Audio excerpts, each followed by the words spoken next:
ಹುಣಸೂರು ತಾಲೂಕಿನ ಹನಗೋಡು ಹೋಬಳಿಯ ಕಾಡಂಚಿನ ಗ್ರಾಮ ಕಾಮೇಗೌಡನಹಳ್ಳಿ ಬೋರೆಯಲ್ಲಿ ಮೇಕೆಗಳ ಮೇಲೆ ಚಿರತೆ ದಾಳಿ ಮಾಡಿ 5 ಮೇಕೆಗಳನ್ನು ಕೊಂದು ಹಾಕಿದೆ.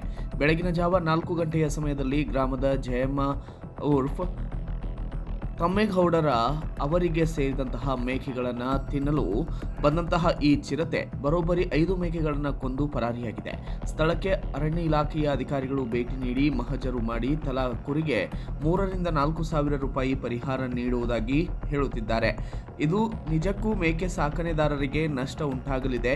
ಇವರು ಕೊಡುವ ಪರಿಹಾರ ಆ ಮೇಕೆಯ ಅರ್ಧದಷ್ಟು ಬೆಲೆ ಕೂಡ ಇಲ್ಲದಾಗಿದ್ದು, ಪಶು ಇಲಾಖೆಯಿಂದ ಕೂಡ ಪರಿಹಾರ ಸಿಗುವುದಿಲ್ಲ. ಹಾಗಾಗಿ ಅರಣ್ಯ ಇಲಾಖೆ ಹೆಚ್ಚಿನ ಅನುದಾನ ನೀಡಬೇಕೆಂದು ಗ್ರಾಮದ ಕುಮಾರ್ ನಾಯಕ್ ಹಾಗೂ ಯುವ ಮುಖಂಡ ಹೊಂಬೇಗೌಡರು ಇಲಾಖೆಯ ಅಧಿಕಾರಿಗಳಿಗೆ ಮನವಿಯನ್ನ ಮಾಡಿದರು. Bureau report, Ramesh, Kannada Janashree news, Hunsur.